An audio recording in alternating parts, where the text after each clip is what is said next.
देखिए अभी हम आपको ले चल रहे हैं unit dimension and error measurement chapter. ये चैप्टर बहुत दिनों से पढ़ा रहे हैं, उसमें आज के क्लास में क्या डिस्कस करने जा रहे हैं, तो बोर्ड पे ध्यान दीजिए।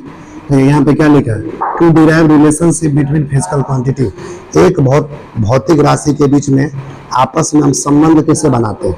फिजिक्स में संबंध बनाने का मतलब फार्मूला बनाना। क्या बनाना, क्या बनाना?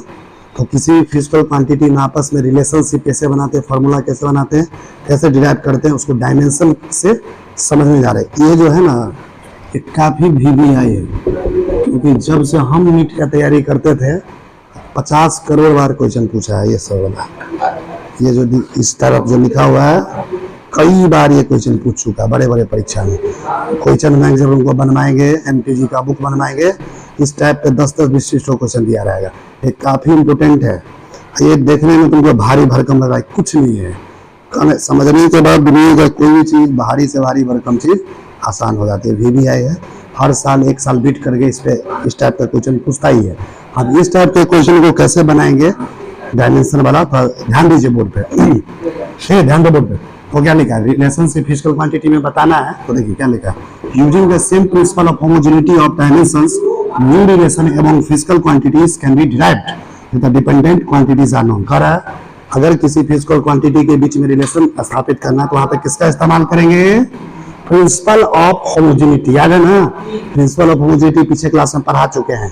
क्या बताए थे, LHS का डायमेंशन RHS के बराबर होता है। जो LHS side left hand side होता है वही RHS का, वही इसी को इस्तेमाल करके हम रिलेशन बनाएंगे। समझ रहा? तो ये कैसे रिलेशन बनाते एक सवाल से समझेंगे। देखिए एक क्वेश्चन दिया हुआ परीक्षा में, स्टार्ट का क्वेश्चन क्या हुआ, VVI है, कई बार आया हुआ है। हम लोग क्वेश्चन भी बनवाएंगे। ये जब चैप्टर पूरा खत्म हो जाएगा तो तुम्हारे MTG का बुक जैसे इसको खरीदवाए हैं, उसका एक एक क्वेश्चन सॉल्व करवाएंगे क्लास में। तब तुमको भरोसा होगा कि कोई भी परीक्षा का हम क्वेश्चन फिजिक्स हो, केमिस्ट्री हो, बायोलॉजी धराधर एक बार में बना देंगे। तो देखिए क्वेश्चन क्या करा, it is known that the time of revolution of A satellite around the earth depends on the universal gravitational constant. देखो कह रहा है सैटेलाइट जानते हो, आकाश जानते हो, आकाश में सैटेलाइट होता है। ये जो सैटेलाइट का जो रिवॉल्यूशन का रिवॉल्व जो करता घूमता है, उसका जो टाइम होता है, उसका जो समय है पृथ्वी पे, वो किस चीज पे डिपेंड करता है, पहले किस चीज पे डिपेंड किया टाइम, यूनिवर्सल ग्रेविटेशनल कांस्टेंट यानी कैपिटल G पे डिपेंड करता है। दूसरा किस पे डिपेंड करता है, मास ऑफ द अर्थ, पृथ्वी का जो द्रव्यमान है जिसको कैपिटल M से रिप्रेजेंट किए, उस पे डिपेंड करता है। And the radius of circular orbit, circular orbit का जो रेडियस है, त्रिज्या, जिसको कैपिटल R से रिप्रेजेंट किए, उस पे डिपेंड कर रहा है। समझ में आ रहा है क्या कर रहा है क्वेश्चन में, कि सैटेलाइट का जो टाइम है तो किस बात पे डिपेंड कर रहा है, universal gravitational constant capital G पे, मास अर्थ का है कैपिटल M पे, और रेडियस सर्कुलर ऑर्बिट का क्या है, कैपिटल R।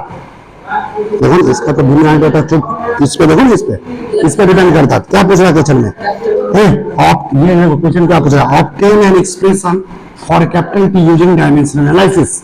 डायमेंशन एनालिसिस को इस्तेमाल करके ये जो टाइम पीरियड है कैपिटल T, तो नहीं यहाँ पे जो टाइम लिए है ये वाला time of revolution capital T, इसका एक्सप्रेशन बताना है किसके साथ, कैपिटल G, कैपिटल M और कैपिटल R के साथ। अब देखो कैसे रिलेशन बनाते हैं, इसी तरह का सवाल परीक्षा में पूछा जाता है। एक तुमको और बताए थे सवाल, याद करो सवाल क्या तरह का बता चुके इस पे कि आता है जो परीक्षा में, बता देना जी। कई बार जैसे एक सिस्टम को दूसरे सिस्टम में बदलने वाला, याद करो, एक सिस्टम को दूसरे MKS में दिया तो CGS में कैसे बदलेंगे, CGS में दिया तो MKS में, ये सवाल खूब पूछता है परीक्षा में। और दूसरा वैरायटी सवाल ये है, देखो इसको कैसे सोल्व करेंगे। सबसे पहली बात, हमारे पास क्या है, टाइम है, टाइम को ब्रैकेट में डाल दिए, देखो ना टाइम सैटेलाइट को ही पूछ रहा है टाइम का रिलेशन, तो टाइम को ब्रैकेट में डाल दिए, बड़ा ब्रैकेट में, अरे है क्यों डाला हुआ, देखो ना कैपिटल T ब्रैकेट, ये डायरेक्टली प्रोपोर्शनल है। किस पे डिपेंड करता है, प्रोपोर्शनल मतलब किस पे निर्भर करता है, देखो कैपिटल G पे, कैपिटल M पे और कैपिटल R पे, क्वेश्चन में दिया हुआ है। देखो ब्रैकेट में क्या लिखिए, कैपिटल G, ब्रैकेट में क्या लिखिए, कैपिटल M, ब्रैकेट में क्या लिख दिए, कैपिटल R। और तुमको पता ना ऊपर में जो होता है उसका पावर क्या बताता है, डायमेंशन को क्या बताता है। हम मान लिए कैपिटल G का डायमेंशन क्या है, A, हम मान लिए कैपिटल M का डायमेंशन क्या है, B, हम मान लिए कैपिटल R का डायमेंशन क्या है, C। तो ये रिलेशन एक बन गया, यही भी रिलेशन हमको निकालना। तो देखो कैसे बनाएंगे। अब देखो यहाँ पे लिखना है, देखो यहाँ पे टाइम है ना, टाइम है ना, अब टाइम का डायमेंशन क्या होगा बताओ। किसी भी चीज का डायमेंशन आता है, 3 चीज आता है, एनएलटी। टाइम का डायमेंशन आप बताओ क्या, टाइम में मास आता है, टाइम में मास आता है, टाइम में मास आता है, मास के पावर क्या हो गया 0। क्या टाइम में लंबाई आएगा लेंथ? लंबाई का पावर क्या होगा? 0। टाइम में टाइम तो आएगा, तो टाइम के पावर क्या ले लिया हुआ? तो ये डायमेंशन किसका है? टाइम का। किसका है? इधर वाला डायमेंशन लिख दिए। अब इसका देखो कैपिटल जी, याद करो कैपिटल जी का डायमेंशन हम तुमको बताए थे क्या होता है। अरे ये अभी दिया नहीं है क्वेश्चन, देखो ना यहाँ पे कैपिटल जी पे डिपेंड करता है, कैपिटल एम पे, कैपिटल आर पे, तीनों में रिलेशन बनाना है, दिया हुआ है क्वेश्चन में। तो अपने से मान लियो उसका ए पावर बी पावर कुछ भी मान लो, जो डायमेंशन बाद में पता चलेगा, बाद में ए बी सी का मान हम निकाल लेंगे, वही निकाल रहे हैं क्या होगा। तो देखो ये क्या लिखे? इसका डायमेंशन, ठीक है, समझ में आ रहा? अब देखो कैपिटल जी का डायमेंशन कैसे निकालेंगे?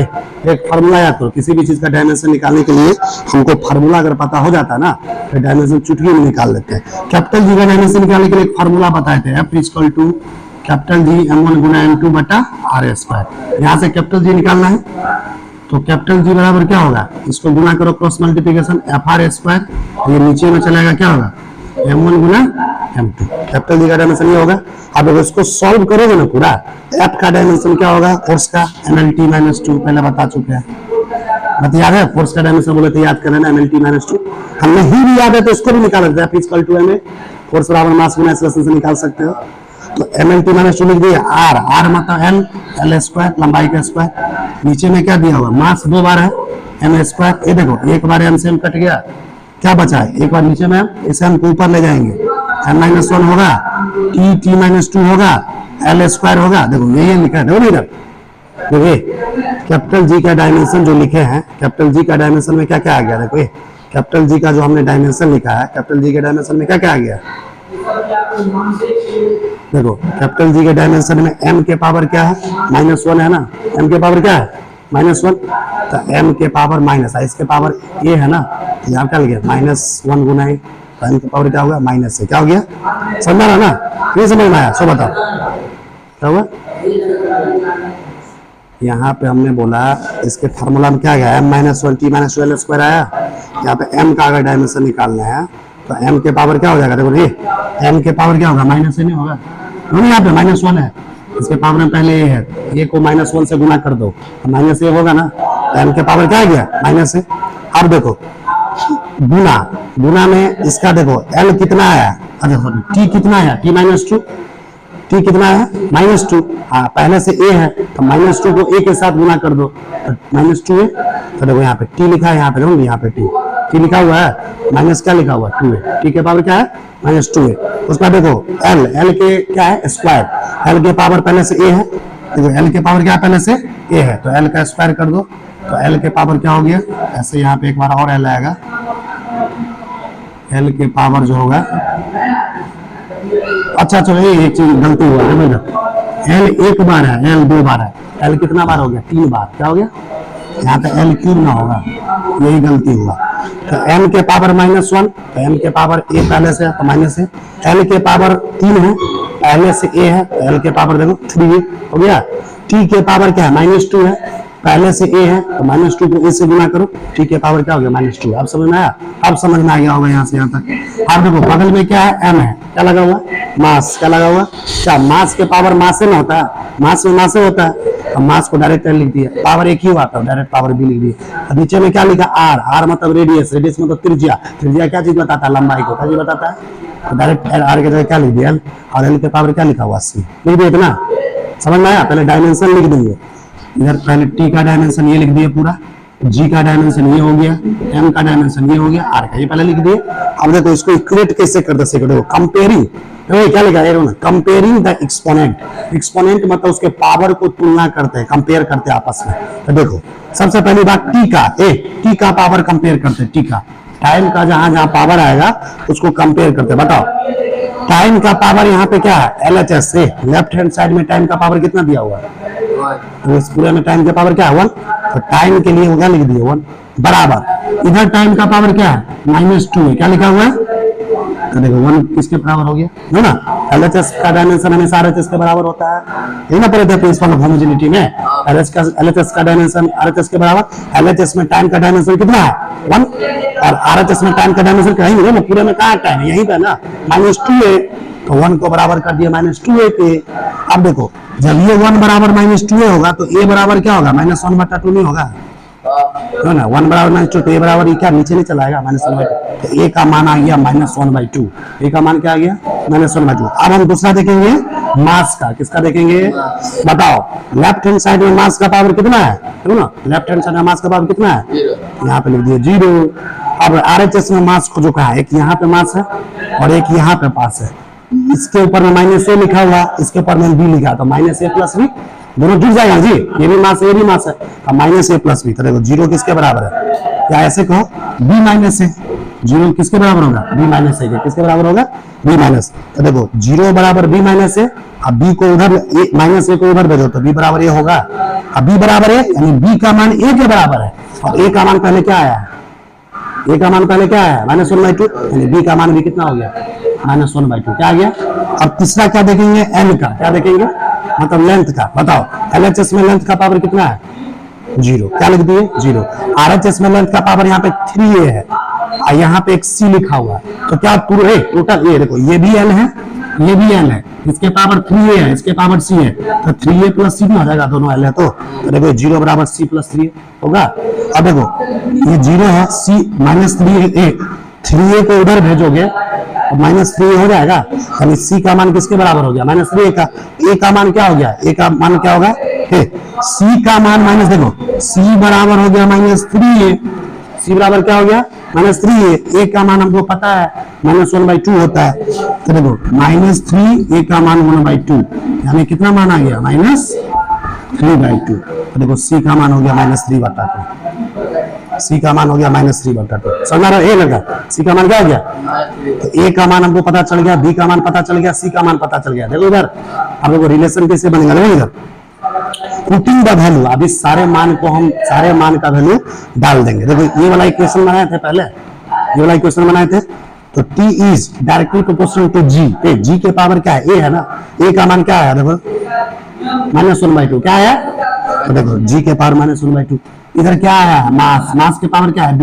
b का मान क्या है देखो ना, b का मान क्या है -1/2, तो देखो m के पावर -1/2, यहाँ पे r है, r के पावर c है, तो r लिख दिए, c का मान कितना है माइनस नहीं होगा प्लस होगा, c के पावर क्या होगा 3/2, r के पावर क्या हो गया, यही रिलेशन बनाना था। अब देखो तुम ही सोचो t is directly proportional to a, देखो इधर ये g के पावर -1/2 है, इसका मतलब क्या हुआ 1/g के पावर 1/2, g के पावर -1/2 का मतलब क्या हुआ इसको कैसे लिख सकता है, g के पावर -1/2 को क्या लिख सकते हैं 1/g के पावर 1/2, 1/2 जब ये हटाएंगे तो इसके ऊपर में क्या चढ़ जाएगा रूट चढ़ेगा, क्या चढ़ेगा, इधर देखो बगल में m भी है, m के पावर -1/2 मतलब नीचे में m आ गया, पावर 1/2 1/2 को हटाएंगे तो क्या चढ़ जाएगा रूट, तो देखो फार्मूला क्या हो गया t डायरेक्टली gm नीचे आ गया, ऊपर में देखो gm नीचे में गया, ऊपर में क्या आ गया r के पावर 3/2 है, r के पावर 3/2 है, इसका मतलब क्या हुआ r के पावर 3 गुना 1/2, और 1/2 मतलब हुआ रूट तो पहले से है, तो क्या बच गया 3 बच गया, तो देखो रिलेशन क्या बचा, ये समझ में आया कैसे रिलेशन आया, सबसे ऊपर हाँ ये देखो कैसे आया, तो क्वेश्चन में बोल रहा है ना कि टाइम ऑफ रिवोल्यूशन जो होता है किसका सैटेलाइट का टाइम किस पे निर्भर करता है, कैपिटल G पे, कैपिटल M पे और कैपिटल R पे लिखा हुआ क्वेश्चन में, इसलिए इस संबंध में हम रिलेशन बनाए, T directly proportional to capital G capital R, और G का पावर जो भी पावर होता है डायमेंशन बताता है, हम अपने से मान लिए A, इसका मान लिए B, इसका फिर ABC का मान निकाल लिए डायमेंशन का डाल के, अब देखिए मान निकाल के दिखाए, लास्ट में देखो रिलेशन क्या बना देखिए पीछे ये रिलेशन बना, इसी को देखो इसे लिख दिए, देखो ना कैसे लिखे, बताएं कैसे लिखे, देखो g के पावर -1/2 g नीचे आ गया है ना, तो रूट चढ़ गया, तो देखो g नीचे m भी नीचे आएगा -1/2 रूट चढ़ गया, आई देखो r के पावर 3/2 है मतलब r के पावर 3 गुना 1/2, और 1/2 मतलब क्या हुआ रूट चढ़ा, तो ऊपर में रहेगा ये 1/2 हट गया, रूट चढ़ा दिया इसलिए तो बच गया 3 है ना, r के पावर क्यूब हो गया, तो देखो ये रिलेशन आ गया, यही निकालना था, t directly proportional to √r³/gm, यही फार्मूला हो गया। अब देखो एक्चुअल एक्सप्रेशन क्या होता है, इस फार्मूला का एक्चुअल एक्सप्रेशन क्या होता है, इस प्रोपोर्शनलिटी साइन को हटाते हैं ना, यहाँ पे कांस्टेंट आता है जिसका मान होता है 2π, क्या होता है इस प्रोपोर्शनलिटी साइन को हटाएंगे तो कौन सा कांस्टेंट आता है 2π, ये फार्मूला क्या हो जाएगा t = 2π × √g/r³/gm, यही निकालना था, यही निकालना था, यही फार्मूला निकालना था। तो ऐसे परीक्षा में तुमको कोई क्वांटिटी का दे देगा रिलेशन, और तुमको क्या फार्मूला बना के दिखाओ, समझा रहा ना? कुछ भी दे दे। हाँ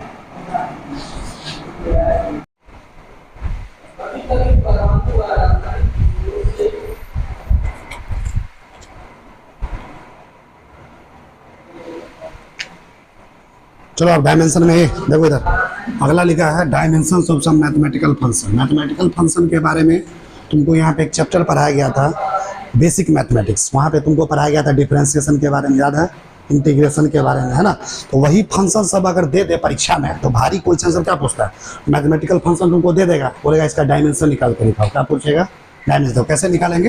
देखा डायमेंशंस ऑफ डिफरेंट कोफिशिएंट, अलग अलग कोफिशिएंट का अलग अलग इंटीग्रल का डायमेंशन कैसे निकालेंगे? वो जनरल मतलब समान रूप से d के पावर n y बता d के पावर d x के पावर n, ये डिफरेंशिएशन है, बताया था ना? y का डिफरेंशिएशन x से रिस्पेक्ट में कर रहा है। तो इसका अगर डायमेंशन निकालना है तो इसमें देखो d जो है ये कांस्टेंट है, n कांस्टेंट है, इसका कोई डायमेंशन नहीं होगा। डायमेंशन किसका होगा? y का। किसका होगा? राइट, y लिख दिए। इसमें से सिर्फ डायमेंशन y ये का होगा। ये जो इतना लिखा हुआ है इसमें डायमेंशन सिर्फ इसका होगा, x के पावर n का, समझा रहा? यानी इतना अगर ये डिफरेंशिएशन के रूप में दिया रहेगा, डायमेंशन किसका लिखेंगे? y बटा x के पावर n, समझ में आ रहा? अभी हम क्वेश्चन बना के दिखाएंगे कैसे आता परीक्षा में। दूसरा, अगर ये इंटीग्रेशन का साइन है, integration of y dx, y का इंटीग्रेशन x के रिस्पेक्ट में करें, इसका अगर डायमेंशन निकालने के लिए बोलेगा तो d कुछ नहीं है, डायमेंशन किसका होगा? y गुना x का। डायमेंशन किसका होगा? y गुना, इसी का निकाल लेंगे, हो जाएगा। d को कहा s का है? d है, s नहीं है। इंटीग्रेशन को इसे लिखा जाता है, पढ़ाया गया था पहला चैप्टर, शायद तुम एब्सेंट हो गए। तो इंटीग्रेशन का ये साइन होता है सांप के जैसा, समझा? तो ये हो गया। आगे देखो आप क्वेश्चन कैसे परीक्षा में पूछता है, तो देखो find dimension formula, dimension formula, dimension निकालना है। पहला सवाल देखो किसका है? dx बटा dt का डायमेंशन क्या है? dx बटा dt को पढ़ते कैसे है? Differentiation of x with respect to time, x का डिफरेंशिएशन टाइम के रिस्पेक्ट में करें। दूसरा m गुना d square x, double differentiation x का टाइम के रिस्पेक्ट में। तीसरा इंटीग्रेशन ऑफ vdt का डायमेंशन। चौथा इंटीग्रेशन ऑफ a dt का डायमेंशन। चारों को हम सॉल्व करके दिखा रहे कैसे बनेगा। देखो यहाँ पे तुम एक चीज और जान लो, ये जो x दिया हुआ फार्मूला में, ये x क्या चीज को बता रहा? डिस्प्लेसमेंट। डिस्प्लेसमेंट को हिंदी में क्या बोलते हैं? विस्थापन। क्या बोलते हैं? t जो दिया हुआ फार्मूला में देखो यहाँ पे t का मतलब क्या होता है? टाइम, समय होता है। v का मतलब क्या होता है? वेलोसिटी, जिसको हिंदी में बोलते हैं वेग। a का मतलब क्या होता है? एक्सेलरेशन, जिसको क्या बोलते हैं? त्वरण। तो ये चीज होता है। अब देखो पहला सवाल, देखो पहला सवाल क्या? dx बटा dt। ध्यान दो सब, dx बटा dt का डायमेंशन क्या होगा? dx बटा dt मैं बताया था ना अभी कुछ देर पहले, किसका डायमेंशन होता है? x और t का। देखो ना यहाँ पे देखो किसका होता है? इसका और इसका। x बटा t का डायमेंशन होगा तो x क्या होता है? लंबाई, तो लंबाई मतलब l। t क्या होता है? टाइम, टाइम मतलब t। तो यही ना हो गया। t को ऊपर में ले जाओ तो t के पावर -1 होगा ना। t को कहाँ जाना है? t के ऊपर में ले जाएगा तो क्या होगा? t के पावर -1। क्या इसमें m है कहीं पे? इस फार्मूला में कहीं m आया है? इसमें कहीं m आया है? देखो ना इसमें डायमेंशन में 3 चीज आता है, m, l और t। क्या इसमें m नहीं है? तो m के पावर क्या हो गया? 0। l है 1, l के पावर क्या है? 1। t को ऊपर में ले जाओ तो क्या हो जाएगा? -1। यानी इसका डायमेंशन क्या होगा? m0 l1 t -1। समझ में आ रहा? दूसरा देखो, दूसरा सवाल पूछ रहा था m गुना d स्क्वायर x बटा dt स्क्वायर का डायमेंशन। ये है, इसका डायमेंशन क्या होगा? m को ऐसे ही लिख देंगे, d स्क्वायर x में x लिखेंगे, t स्क्वायर, इसका तो कुछ होता ही नहीं है। x बटा t स्क्वायर का डायमेंशन बताओ। m तो मतलब मास हुआ, x मतलब क्या हुआ? डिस्टेंस। देखो ना, x मतलब डिस्प्लेसमेंट हुआ, डिस्प्लेसमेंट मतलब लंबाई। यहाँ पे लिख दिए, टाइम 2 बार है तो t स्क्वायर। डायमेंशन में क्या होगा? m के पावर 1, l के पावर 1 और t के पावर 2 नीचे में है, इसको ऊपर ले जाएंगे तो -2 हो जाएगा। तो t के पावर क्या हो गया? -2। ये डायमेंशन हो गया। इस तरह का भी क्वेश्चन परीक्षा में आता है। तीसरा, तो तीसरा क्या बोला? Integration of vdt। vdt का तुमको बोलेगा इसका डायमेंशन निकाल के दिखाओ। दोनों चलो ध्यान दो बोर्ड पे। तो चलो इधर हम इसका डायमेंशन निकाल लेते हैं। देखो m है, m के पावर 1, l के पावर 1 और t के पावर 2 है, ऊपर ले जाएंगे तो -2 हो जाएगा, नीचे में प्लस ऊपर जाएगा तो माइनस। अब देखो तीसरा क्वेश्चन पूछ रहा है v dt का इंटीग्रेशन है, इसका डायमेंशन निकालो। देखो v का डायमेंशन होगा t का, d का तो कुछ होता ही नहीं, तो v गुना t का डायमेंशन होगा, जो भी होगा अभी बताओ ना। इंटीग्रेशन हो नहीं आता, इंटीग्रेशन का डायमेंशन कैसे होता है? तो इसमें v क्या होता है? v का मतलब होता है वेलोसिटी। वेलोसिटी को हिंदी में बोलते हैं वेग। क्या बोलते हैं?